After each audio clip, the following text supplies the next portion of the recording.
Imagina esto.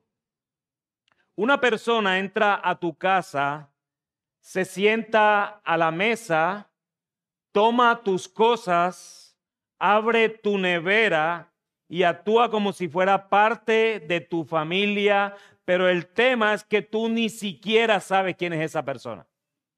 Imagínate eso.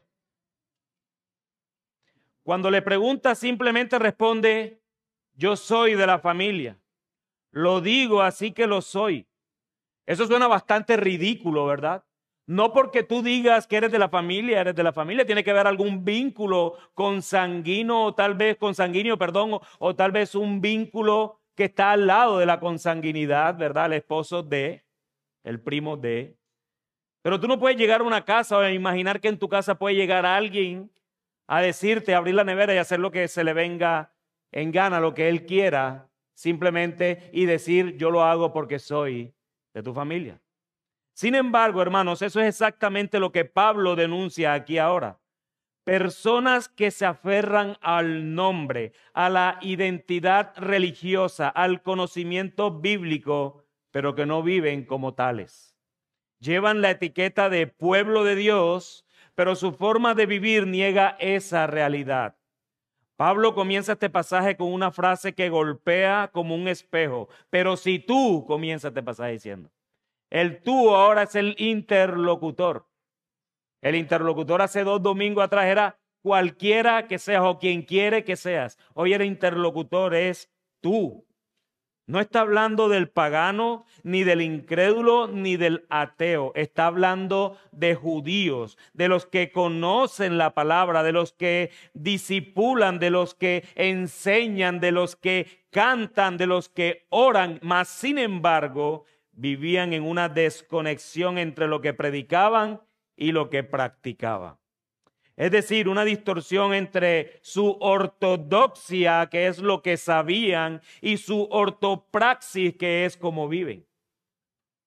Pero al igual que los judíos, este texto nos invita hoy a mirar con honestidad nuestras vidas. ¿Es el conocimiento que tenemos un puente hacia la obediencia o una excusa para sentirnos superiores mientras desobedecemos en lo secreto? ¿Es el conocimiento ese puente que nos lleva a la obediencia o es la excusa que usamos para que en lo secreto nosotros sigamos siendo desobedientes? Amados hermanos y amigos que están acá, mi intención en esta mañana es que puedas retar tus propias convicciones, tus propios pensamientos y que puedas evaluarte a la luz que te trae la palabra de Dios hoy. Y lo primero que debes hacer para eso es disponerte, pensar en cómo este texto habla de mí, qué cosas debo trabajar en mi vida, en qué situaciones en las que más debo afinar para vivir como Dios quiere que viva. Si vienes con una disposición a poner tu mente expuesta a la palabra de Dios, entonces seguro debes ver la gloria de Dios en este texto y cómo ella te hace crecer en tu vida diaria. Así que hoy pretendo demostrar por medio de este texto que conocer a Dios es un privilegio que exige vivir lo que creemos o deshonramos su nombre.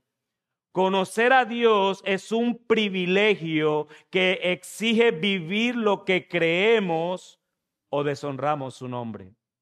Por eso he titulado este sermón, Tú que llevas el nombre de cristiano. Y esto no es un resumen del progreso del peregrino, que quede claro. Esto es un resumen en el nombre de lo mismo que Pablo está acusando aquí a los judíos. Tú que llevas el nombre de judío. Pero como yo lo dije anteriormente, aquí no hay ningún judío. Aquí se proclaman cristianos, aquí nos proclamamos cristianos. Entonces lo he titulado, Tú que llevas el nombre de cristiano. Porque mi intención conforme al texto es que lo podamos aplicar a nuestras vidas de una manera natural, sabiendo que si bien a los judíos se les dio la ley, a nosotros se nos ha dado algo superior y es al Cristo de la ley. Pero tal vez los pecados de estos hombres y mujeres judíos siguen estando en nuestros corazones. Así que miremos el primero de 3 encabezados en los cuales pretendo demostrar mi argumento. Tú que llevas el nombre de cristiano en primer lugar, confías en tu conocimiento de la palabra de Dios. Confías en tu conocimiento de la palabra de Dios. Noten lo que dicen los versículos 17 al 20.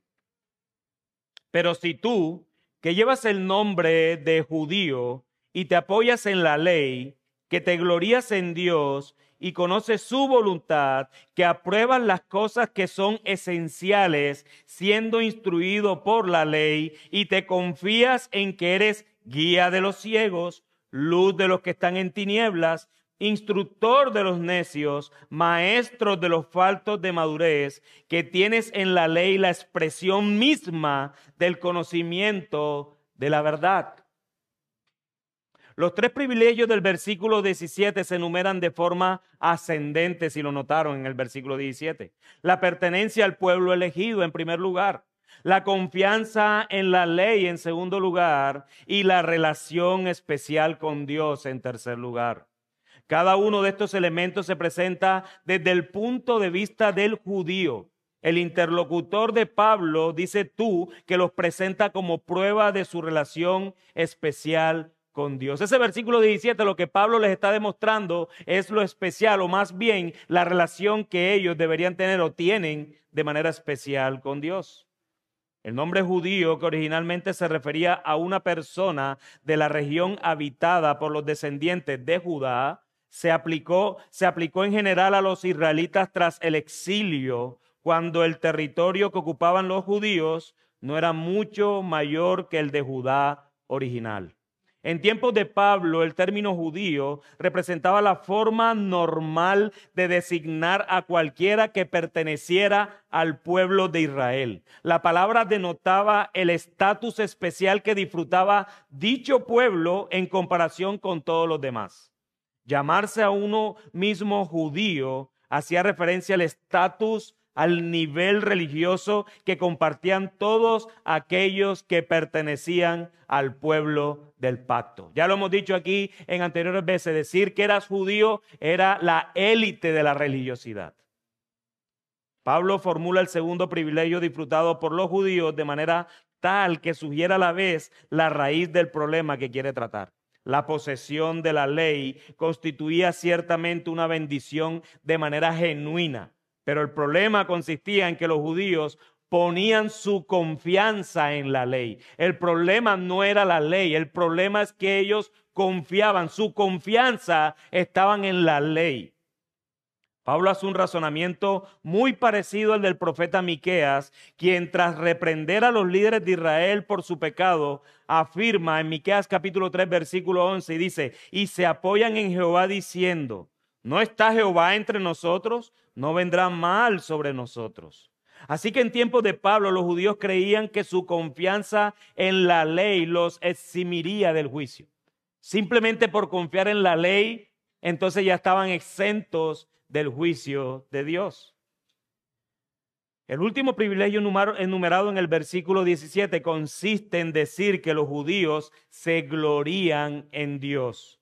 Gloriarse en sí mismo no es incorrecto, como deja claro el mismo Jeremías en el capítulo 9, versículo 23. Él dice: así dijo Jehová, no se alabe el sabio en su sabiduría, ni en su valentía se alabe el valiente, ni el rico se alabe en sus riquezas, mas alábese en esto el que se hubiere de alabar, en entenderme y conocerme. Si los judíos se tenían que alabar solamente en que conocían y entendían a Dios. Ese era el problema.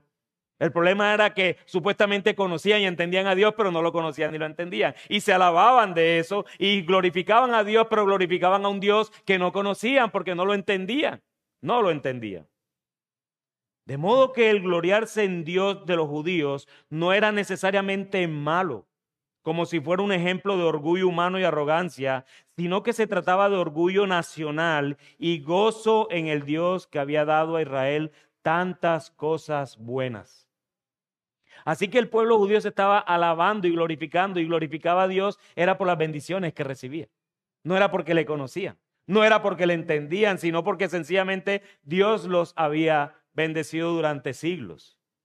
Y noten que Pablo continúa la construcción condicional que viene del versículo 17, añadiendo a la lista otras dos marcas distintivas. Él dice, el judío conoce su voluntad y aprueba las mejores cosas esenciales. Y la razón de estas dos cláusulas más lo deja claro al final del versículo 18, siendo instruidos por la ley. Todos esos beneficios, todas esas cláusulas que tienen, esas 5 cláusulas, sencillamente se deberían dar porque han sido instruidos por la ley. Hermanos, el conocimiento que de la ley de Dios tenían los judíos y su aprobación respecto a las cosas que eran realmente importantes les venía de su exposición a la enseñanza de la ley en la sinagoga y en otros lugares.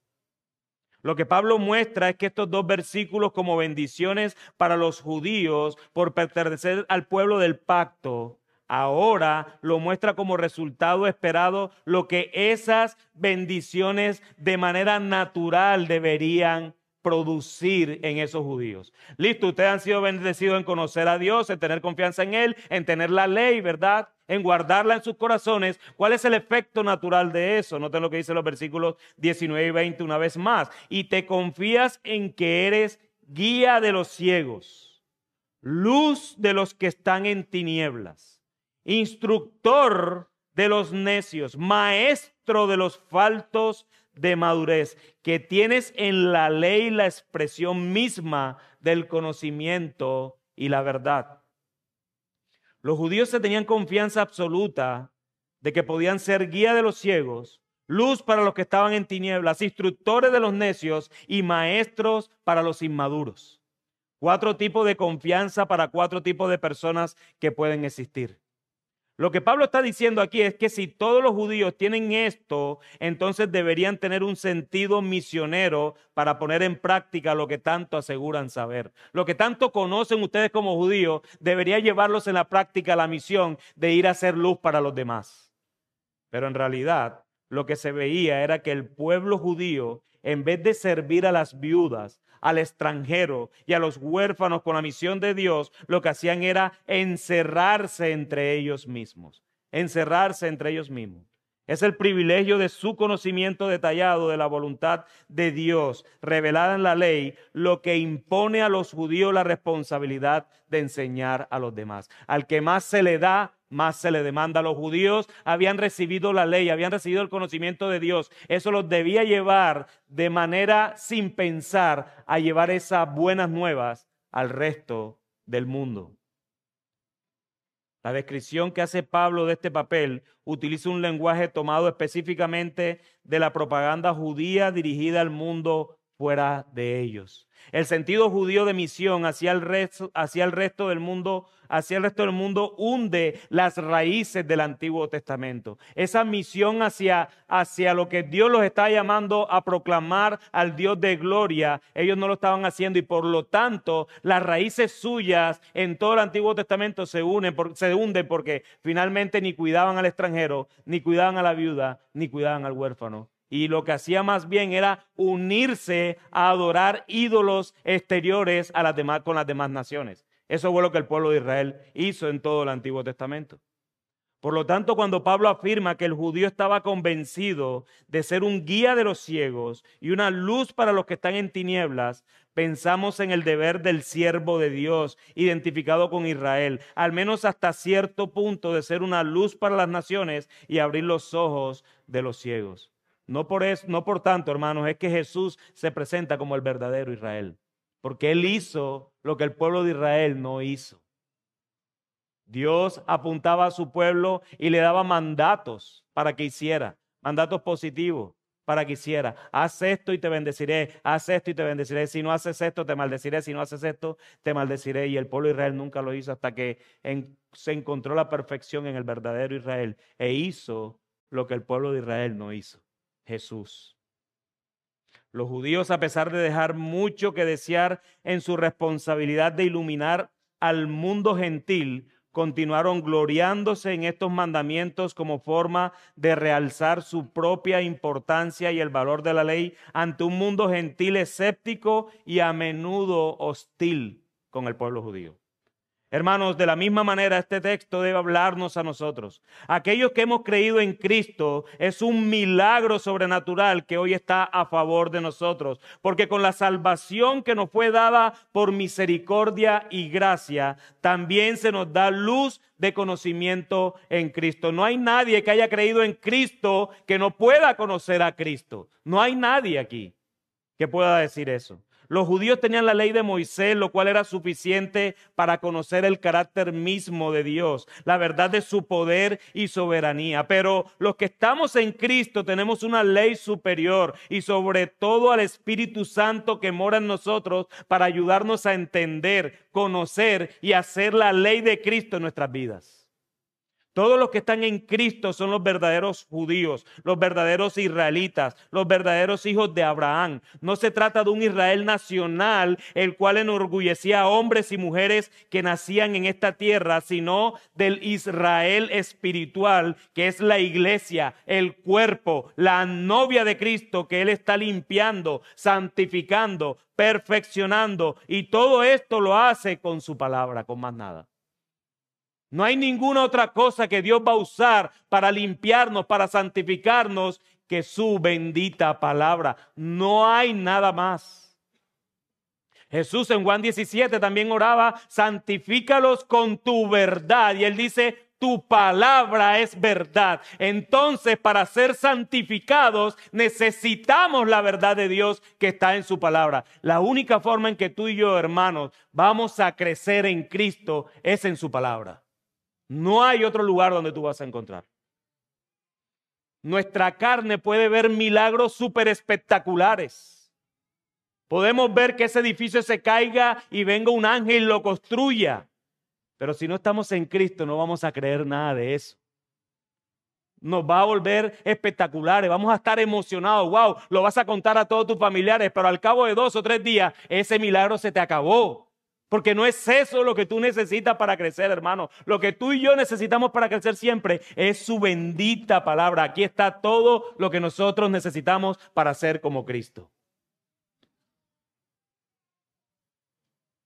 Así que el menor de los cristianos que hay entre nosotros, escucha bien, hermano, para consolarte. El menor de los cristianos que hay entre nosotros tiene mayor conocimiento que el mayor de los judíos que han aparecido en la historia por la sencilla razón de tener a Cristo y el evangelio completo en su vida. Si Pablo no se hubiese convertido, tú fueras más sabio que Pablo. A Pablo no es sabio por lo que sabía. Pablo era sabio porque Cristo moraba en él a través de su espíritu. Los judíos que no han creído el evangelio, por más que ellos no lo crean, siguen siendo ciegos. Ciegos que querían guiar a ciegos. Los judíos que no han creído en Cristo siguen estando en tinieblas. Los judíos que no han creído en Cristo siguen siendo necios. Los judíos que no han creído en Cristo siguen siendo inmaduros. Amados, tenemos una verdad completa como cristianos por la sencilla razón de que el Dios de toda gracia ha sido misericordioso con nosotros, pero a su vez, ese conocimiento que tenemos, sea mucho o sea poco, que no se vuelva en contra como a los judíos. Y esto es lo que nos lleva a nuestro segundo encabezado. Tú que llevas el nombre de cristiano, contradices lo que enseñas. Noten lo que dicen los versículos 21 y 22. Tú pues, Pablo diciéndole a los judíos, tú pues, que enseñas a otro, ¿no te enseñas a ti mismo? Tú que predicas que no se debe robar, ¿robas? Tú que dices que no se debe cometer adulterio, ¿adulteras? Tú que abominas a los ídolos, ¿saqueas templos? Las 4 oraciones de estos versículos se entienden mejor si se consideran preguntas retóricas en primer lugar. Dichas preguntas ponen en evidencia al judío que ha presumido de las cosas importantes expresadas en los versículos 17 al 20, mostrándole como a alguien inconsistente e hipócrita que fracasa a la hora de practicar, llevar en la vida diaria todo lo que predica. Desde luego esta acusación no era nueva. El Antiguo Testamento y Jesús hicieron acusaciones parecidas. Sepulcro blanqueado, ¿recuerdan? ¿A quién se lo está diciendo? A los judíos. El énfasis paulino en el hacer, como aquello que cuentan en última instancia delante de Dios, sale otra vez aquí a la superficie del texto. Todos los privilegios, distinciones y dones se reclaman para sí los judíos, o que ellos reclaman para sí, carece de sentido si no reciben la respuesta de una obediencia sincera y consistente. Y es precisamente este tipo de obediencia lo que se echa de menos. La primera acusación que el judío que enseña a los demás debería enseñarse a sí mismo. Constituye, la primera parte del texto es la que constituye un encabezamiento de que se detallan 3 ejemplos específicos mediante las preguntas que se hacen a continuación. Una vez más, noten lo que dice el versículo 18. Dice, y conoce su voluntad, el versículo 21. Tú pues que enseñas a otro, ¿no te enseñas a ti mismo? Desde ahí parte el argumento de Pablo para demostrarle ahora a través de 3 ejemplos de que lo que él predica, lo que el judío predica, no lo aplica. Pablo cita 3 violaciones flagrantes de la ley como prueba del fracaso de los judíos a la hora de enseñarse a sí mismos. Las prohibiciones de hurtar y de adulterar están incluidas, por supuesto, claramente en los 10 mandamientos. El tercer pecado que Pablo cita allí es más difícil de identificar, pero más sin embargo, cuando nosotros leemos el Antiguo Pacto, el Antiguo Testamento, podemos ver tranquilamente cómo blasfemaban del templo también ellos y cómo hacían sacrilegios dentro del templo. La afirmación del apóstol de que el judío detesta a los ídolos es suficientemente clara y captura un elemento importante de la misma religión judía del siglo I. La amenaza que para la supervivencia del judaísmo representaba la influencia griega y la propia dispersión del pueblo judío entre las naciones paganas había llevado a un creciente énfasis en la necesidad que tenían de evitar las prácticas de las sociedades en que vivían. Recuerde que Pablo le está escribiendo a judíos también que están en Roma, que están entre el pueblo pagano. Y por eso es que Pablo hace esta acusación. La idolatría en un sentido técnico no se producía por lo general entre los judíos de la época. Es más, la acusación que Pablo realiza al judío no es concretamente la adoración a ídolos, sino robar templos. No está claro a qué se refería Pablo en esta acusación, pero sin embargo lo dice y tenemos que asegurarlo de esa manera. No se trata de que todos los judíos cometan esos pecados, sino que al ser preguntas retóricas eran representativos en la contradicción de la pretensión de ellos al momento de enseñar y de aplicar las enseñanzas a sus propias vidas. Pablo no está acusando a cada judío de allí del mismo pecado. Él lo que está haciendo es una representación gráfica tan sencilla que dice, ustedes los judíos predican, pero no aplican. Y estos 3 ejemplos hacen de ellos. Dicen que no roben, pero roban, ¿verdad? Dice que no hurten, pero va y roban. Pablo habría escogido esos pecados en particular con el propósito tal vez de establecer un contraste con los mandamientos del Decálogo, algo que estaba en las mentes y en los corazones de los judíos, siempre que robar templos puede interpretarse como una violación del primer mandamiento.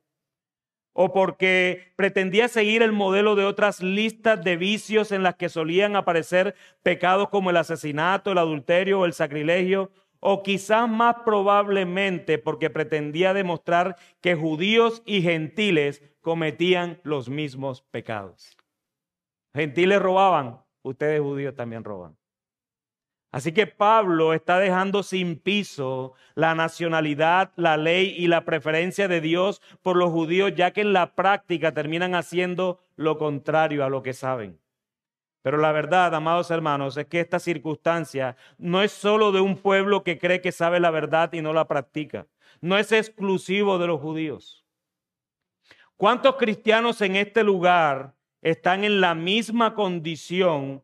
No totalmente, pero sí tal vez en áreas de sus vidas que se supone que deberían ser coherentes. Porque somos muy rápidos al ver a estos judíos y decir, wow, qué hipócritas eran, todo lo que sabían y no sabían aplicar lo que sabían. ¿Cuántos cristianos habemos en este lugar que sabiendo verdades no las aplicamos? Que sabiendo verdades y nos enfrentamos a situaciones de nuestras vidas, terminamos cediendo a nuestra propia carne por la sencilla razón del qué dirán, por la sencilla razón de que no quiero que violenten mi propia reputación, por la sencilla razón de que yo me quiero parecer un poco a ellos para no caer tan mal.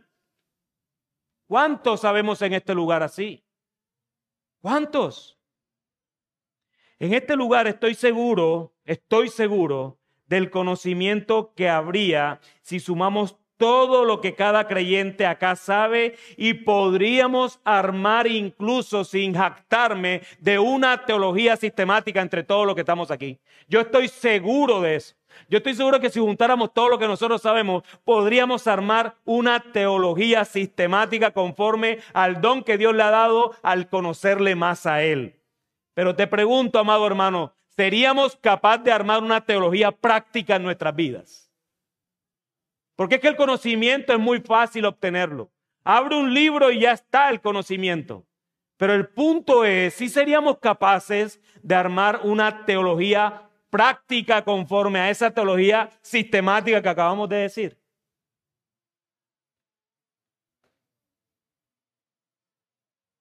Para hacer eso congregacionalmente debemos comenzar por casa primero. Deberíamos comenzar a ser creíbles en carácter. Deberíamos ser creíbles en acciones, tener convicciones que son basadas en la palabra de Dios y no en nuestras circunstancias. Hablar como cristianos bíblicos y no esconder ni machismo ni feminismo detrás de la Escritura. Estudiar la Biblia con el deseo de que nuestros corazones sean cambiados y no un mero deseo de conocer más la verdad sin vivirla. Que se exprese en nuestras acciones todo lo que leemos de la palabra de Dios, todo lo que meditamos en ella, todo lo que oramos teniéndola a ella también. Necesitamos tener experiencias personales con el Señor en donde podamos contemplar su gloria para que nuestros afectos no sean culturales, no sean gobernados por nuestros contextos, sino solo por la bendita y suficiente palabra del Señor. Todo debería ser gobernado por el Rey al cual le hemos entregado nuestras vidas. No hay nada, ningún área de tu vida que tú puedas decir esto es mío. Si tú te le has rendido a Cristo, toda tu vida debe estar sujeta a Cristo sin excepción. Necesitamos la realidad de no tomar la Biblia como un libro académico, sino como un libro que cambie nuestras vidas al punto que cuando camines, cuando hables, con quien andas y te relacionas, lo que ves, lo que comes y aún lo que vistes está lleno de un corazón que es gobernado por Cristo y solo por Cristo. Hermanos, hermanas, nosotros podemos cambiar moda si quisiéramos. Nosotros pudiéramos vestirnos como Amish si quieren aquí. Pero eso no va a pasar nada si tu corazón no está convencido de eso. Si tu corazón no está lleno de Cristo. Porque eso finalmente vas a seguir siendo sensual, así vistas como Amish, porque tu corazón es sensual. Ese es el punto. Esto no es cambiar cosas externas, es cambiar corazones. El legalismo cambia cosas externas. El libertinaje cambia cosas externas. El cristiano cambia corazón para que esas cosas cuando se vean con un corazón que ama solamente a Cristo. Por eso cada una de estas sentencias de lo que vemos, de lo que comemos, de lo que nos ponemos y todo lo demás, hermanos, cuando lo hagamos con un corazón sincero delante de Dios. Señor Cristo, si tú estuvieras aquí al lado mío, te avergonzaría que yo estuviera así. Avergonzaría tu nombre que yo coma esto, avergonzaría tu nombre que yo me vista así, avergonzaría tu nombre que yo hablara de esta manera, avergonzaría tu nombre si yo ando con estas personas, avergonzaría tu nombre. Avergonzaría tu nombre, avergonzaría tu nombre. Eso es lo que tenemos que tener en nuestra mente. No si te avergüenza a ti o no, eso no importa, hermano. Lo que importa es que si tú eres cristiano, tienes que tener en tu mente y en tu corazón de que el nombre de Cristo no sea blasfemado por los de afuera. Y si tú te preguntas eso todos los días y por cada cosa que tú haces, créelo, porque es que Cristo está ahí. Cristo está ahí. El punto es que no vivimos como si Cristo estuviera aquí. Cristo está aquí, hermanos. Cristo está aquí. Tenemos que creerlo, porque si no lo creemos, creemos que seguimos viviendo a la luz de que nadie nos ve. Hermanos, esta semana se volvió viral. Ustedes lo vieron, yo estoy seguro que la mayoría de ustedes lo vieron. Se volvió viral a un CEO de una empresa siendo infiel a su esposa con la jefe de recursos humanos de su propia empresa. ¿Tú crees que él se levantó en la mañana pensando en salir en la Kiss Cam para que lo vieran abrazadito con la jefe de recursos humanos? ¿Tú crees que él se levantó en la mañana pensando en eso? Pero el Señor avergüenza. Ahora, si lo hace con el mundo, ahora cuánto más lo va a hacer con sus hijos para que su nombre no sea blasfemado.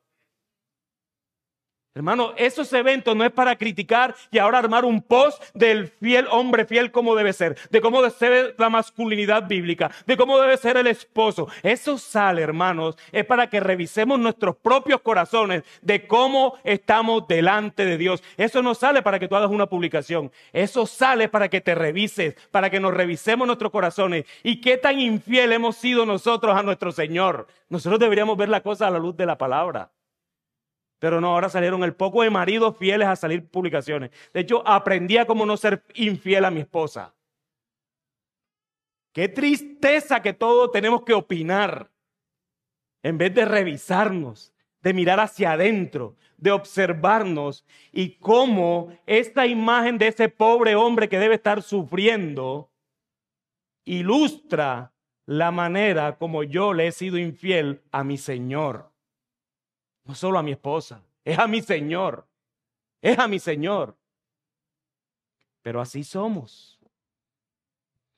Tú que llevas el nombre de cristiano, necesitamos hablar como cristianos, oír como cristianos, ver como cristianos, para que realmente el nombre de Dios sea exaltado aún en los corazones de aquellos que no creen y que no seamos piedras de tropiezo para los del mundo. Porque eso era lo que pasaba con los judíos al no poner por obra lo que conocían de Dios. Ocasionaban que el nombre de Dios fuera blasfemado, y eso es lo que nos lleva al tercer encabezado. Tú que llevas el nombre de cristiano, deshonras el nombre de Dios delante de los demás. Noten lo que dice los versículos 23 y 24.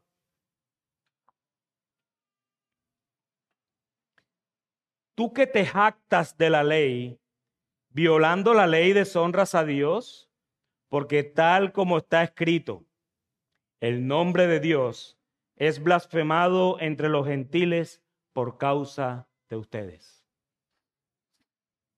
El versículo 23 es más probablemente una afirmación en lugar de otra pregunta retórica. De hecho, hay otras versiones donde aparece como una sentencia más no una pregunta. Vuelve a plantear la acusación que Pablo realizó a su interlocutor judío expuesta en los versículos 17 al 22. Mientras que el versículo 17 afirma que el judío se apoya en la ley, este versículo eleva el sentido al presentarle como alguien que se gloría en la ley. Todo ese sentimiento de orgullo respecto a la ley, las alusiones a su antigüedad y perfección, el vanagloriarse de que Israel es el pueblo al que se le ha confiado, se vuelve insignificante y desde luego dañino cuando no se obedece a la ley por el cual los judíos estaban enorgullecidos. No es el gloriarse de la ley lo que honra a Dios, sino la obediencia a la misma. Pablo utiliza una cita del Antiguo Testamento, probablemente Isaías capítulo 52, otros dicen que Ezequiel capítulo 36, para confirmar la conclusión que ha extraído del versículo 23. Isaías 52:5 dice, y ahora, ¿qué hago yo aquí? Declara el Señor, viendo que se llevan a mi pueblo sin causa. También declara el Señor, sus dominadores dan gritos y sin cesar mi nombre es blasfemado todo el día. En Isaías el nombre de Dios es blasfemado porque Israel, el pueblo escogido de Dios, se encuentra oprimido por potencias extranjeras. Pablo afirma que el motivo de dicha blasfemia fue la vida desobediente de su pueblo.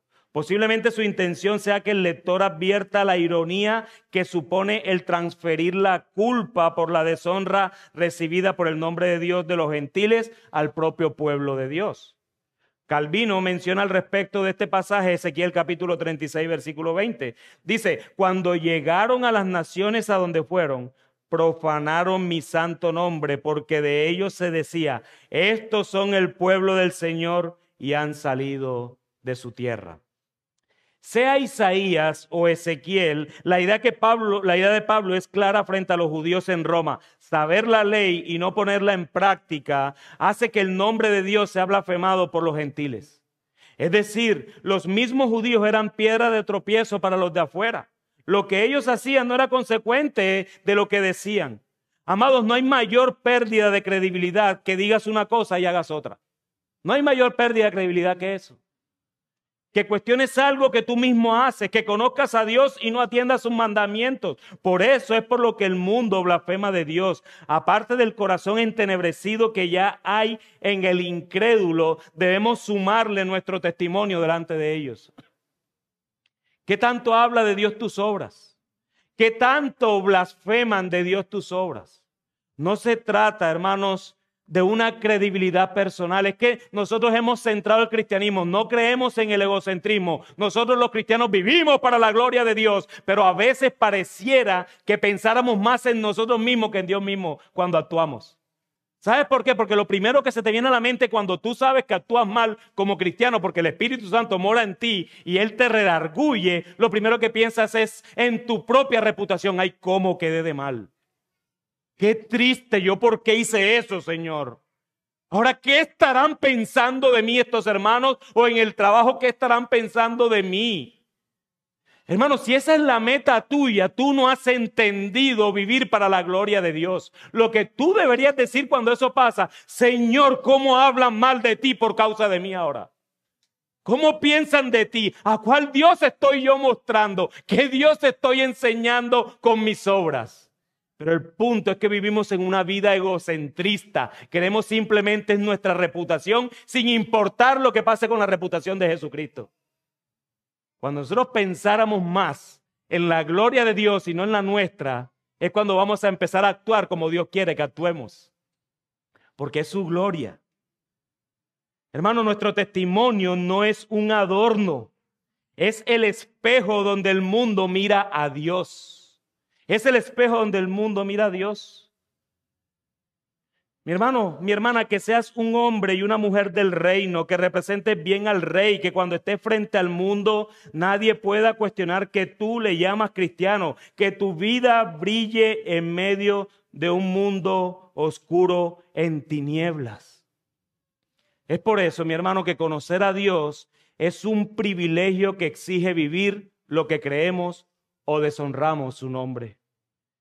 Querido hermano y hermana, déjame decirte algo. Este pasaje no fue escrito para destruirte.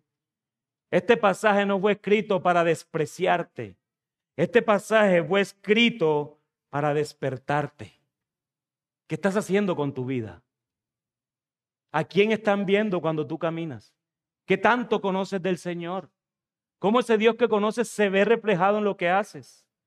Pablo no está diciendo que el cristiano nunca falla, sino que el cristiano no se conforma con una fe de palabras. No se refugia en el conocimiento, sino en la gracia.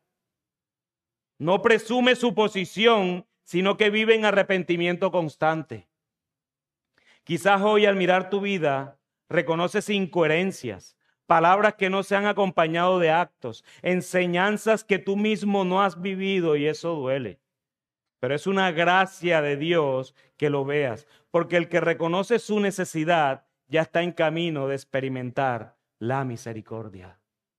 Nuestra esperanza está en que tú y yo no seremos juzgados por el rendimiento perfecto, sino por nuestra unión con Cristo, nada más.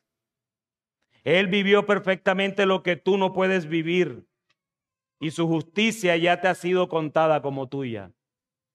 Sí, sigamos examinándonos, sí, busquemos vivir de forma coherente, pero no lo hagas con culpa, hazlo con gratitud. No para que Dios te ame, sino porque ya Él te ama. Y en el día final, cuando todos comparezcan ante el trono, tú no vas a estar solo. Estarás en Cristo y en Él no hay ninguna condenación. Así que, hermano, vive cada día a la luz del Evangelio, no de tu desempeño. Que cuando termine tu día cada día, no cheques tus obras y digas, wow, cumplí con esto, pude hacer esto, llamé, fui al grupo ECO, hice esto, hice lo otro, hice lo otro. No. Vas a vivir frustrado porque va a haber un día en que no vas a poder y ese día vas a llorar. Sino como lo que hice hoy habla de mi Dios al mundo. No importa si cumpliste o no con toda la agenda. Es bueno que la cumplas. Pero si vas a vivir frustrado por el resultado tiene que ser como hoy, Señor, todo lo que hice, a pesar que no pude completarla toda. Perdóname porque generé expectativas, Señor. Pero como esto que hice habló de ti. Aún cuando no cumpliste las expectativas, tienes la opción de que eso hable de ti. De que eso hable de Dios, perdón. Cuando tú no cumples las expectativas de otros que tú mismo le generaste, cuando tú vas allá y le dices, ¿sabes qué, hermano, hermana, o amigo, amiga, jefe, lo que sea? Perdóname porque yo prometí esto y no pude cumplirlo. Dios, tú estás hablando de Dios ahí. No vengas con excusas. No te justifiques. Tú no tienes que ser mejor que nadie. Vive a la luz del Evangelio y no de tu desempeño. Que la palabra que conoces te humille, no que te enorgullezca. Hermano, hermana, entre más conozcas de Dios, humíllate a Dios. No te enorgullezcas. Y que tu vida refleja a Cristo, no para que otros digan, wow, qué cristiano, sino más bien para que puedan decir, qué grande es ese Dios de esa persona. El conocimiento bíblico no es evidencia de madurez, sino va acompañado de obediencia. Pregúntate para esta semana, ¿estoy aplicando lo que ya sé o solo estoy acumulando información espiritual? Esto que estoy aprendiendo, ¿cómo lo estoy aplicando? ¿Se nota que lo vivo a la luz de lo que estoy conociendo de Dios? Nuestros hijos, nuestros vecinos, nuestros compañeros de trabajo, nuestros cónyuges deberían estar formando una idea de Dios solo al ver tu vida. Solo al ver tu vida. ¿Están viendo una vida que glorifica a Dios o una contradicción que terminan confundiendo a las personas? Pero no te entiendo. Tú ni que eres cristiano. Yo esperaba de ti otra cosa. Mira, cuando alguien te diga eso, preocúpate. Porque tú al decir que eres cristiano estás generando una expectativa a los demás. Cuando yo digo yo soy cristiano, yo no ando diciendo en la calle que yo soy pastor, porque cuando yo digo que yo soy pastor tienden a meterse la mano en los bolsillos enseguida. Porque creen que uno vive por dinero. Y es lamentable, es doloroso que a los pastores nos traten así, pero entiendo por qué lo hacen. Por tanto, lobo que hay en las calles robando dinero. Y lo entiendo perfectamente. Pero yo no tengo mi identidad en el ministerio. Yo tengo que decir, soy creyente. El que me contrate a mí tiene que saber de primera mano en mi hoja de vida que yo soy seguidor de Cristo. Necesito informarle eso a esa persona porque mi carrera tiende a ser maravales para dar resultados. Y yo de una le tengo que decir, yo no puedo darte esos maravales porque yo amo a Dios, yo amo a mi Señor. Si te sirve bien, si no te sirve tan bien.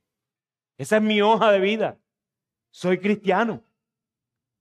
Yo necesito que tú me manejes el dinero. Soy cristiano.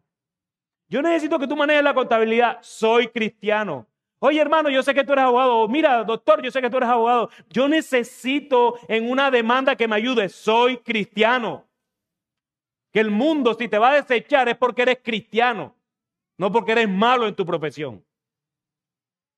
Porque eso es lo que hace el mundo. Desechar a los cristianos. Y gloria a nuestro Señor Jesucristo por eso. Eso no debe traernos lamento, debe traernos el gozo de que algún día ninguno que está en Cristo será rechazado en la eternidad. Esa es nuestra esperanza, hermanos. El mundo nos va a rechazar siempre. Así que gloria al santo nombre de Cristo porque me rechacen por causa de Cristo, no por causa de mi mala profesión. Pero sépase algo, hermano, el nombre cristiano no nos salva.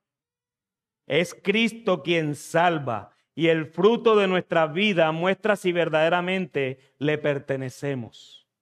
No porque tú me digas que eres cristiano, yo te voy a creer.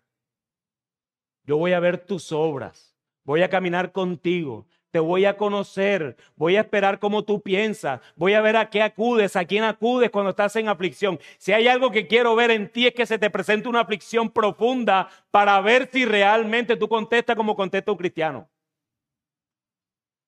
A mí no me convence diciendo, no, es que yo soy cristiano, pastor.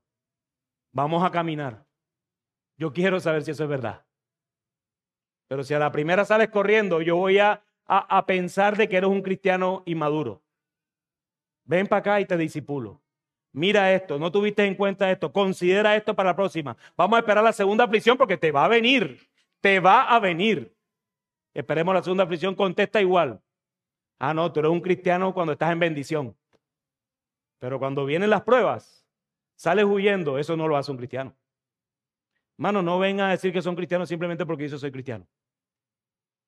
Aquí hay cristianos que dicen que son cristianos que no son cristianos. Aquí hay cristianos que dicen que son cristianos que son cristianos.